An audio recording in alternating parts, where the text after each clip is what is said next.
สบายดีทุกคนมาเบิ่งอากาศข้างนอกกันนี่ว่าเป็นอะไรเปิดประตูมาเป็นแบบนี้เลยหนาวคัก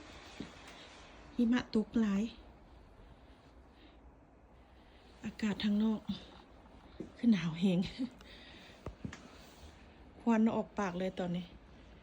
งามแหงต้องได้มากวดสโนว์ออกจากบ้านนะเบิ่งเนี้ย ก็เปิดกระลาดออกมาเป็นแบบนี้เลยขาวเต็มไปหมดสภาพตอนนี้เลยอากาศคือหนาวแหงมื้อนี้ก็จะเป็นประมาณนี้เลยเด้อทุกคนเบิ่งต้นไม้ไหมงามงามเพราะว่าหิมะตกลงมาแล้วเพิ่นมาจับอยู่ต้นไม้เนาะรถก็ผ่านไปผ่านมาก็จะเสียงดังเนี่ยเด้อทุกคนนี่เบิ่งต้นไม้ก็จะเป็นประมาณนี้เลยแบบหิมะตกลงมาแทนใบไม้ก็เป็นสโนว์เนาะสโนว์ก็แทนค่อยก็ว่าผิดว่าถูกแทนดอกไม้เลยนี่ขาวเต็มเลยบรรยากาศทางนอกโอ้ยเย็นเย็นเย็นเย็นคักเย็นแน่